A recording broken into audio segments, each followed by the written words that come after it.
के पोखरिया हो दीनानाथ रूपे छान लागल के बाद। आठही काठ के पोखरिया हो दीनानाथ रूपे छान लागल के बाद।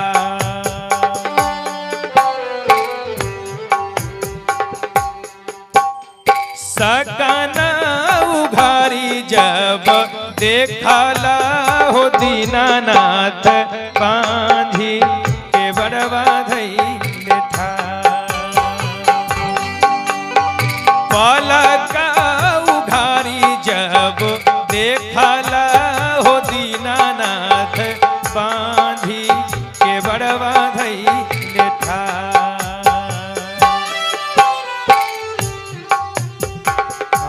संकट पड़ल मोरे हो दीनानाथ बालक संकट पड़ल मोरे हो दीनानाथ बांधी के बड़वा धइले ठार।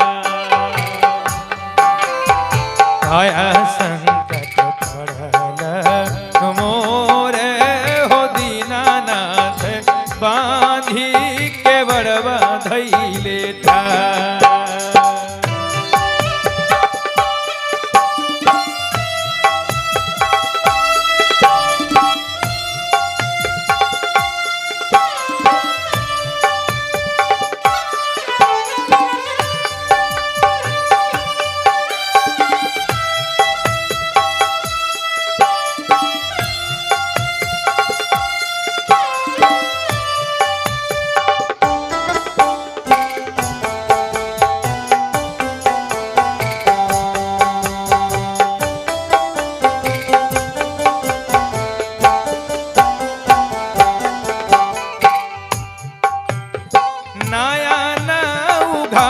जब देखला हो दीनानाथ कोढ़िया के बड़वा धइले ठार।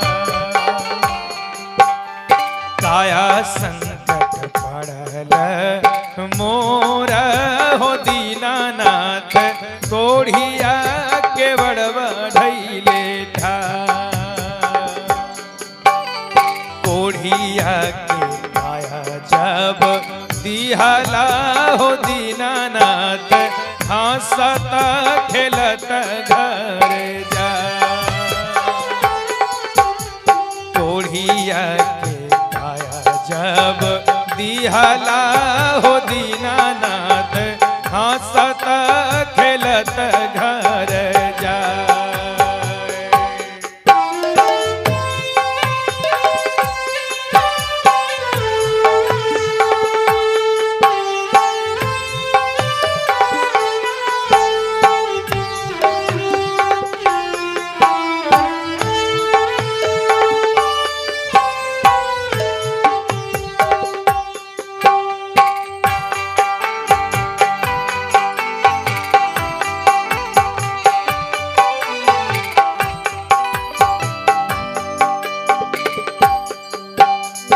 बांधी के पुत्र जब दिहला हो दीनानाथ खेलत कूदत घर जा। बांधी के पुत्र जब दिहला हो दीनानाथ खेलत कूदत घर जा। आठही काठ के पोखरिया हो दीनानाथ आंधरा के बड़वा धइले ठार।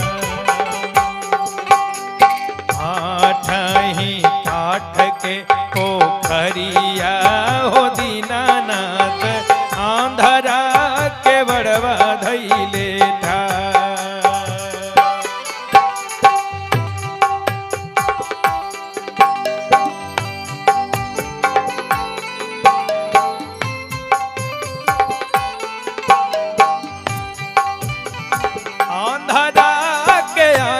जब दिहला हो दीनानाथ हंसता बोलता घर जाए।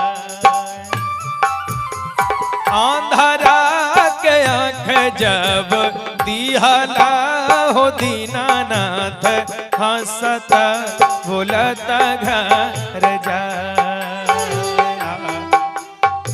आठ ही काठ के पोखरिया हो दीनानाथ, रूपे छान लागल के बाद।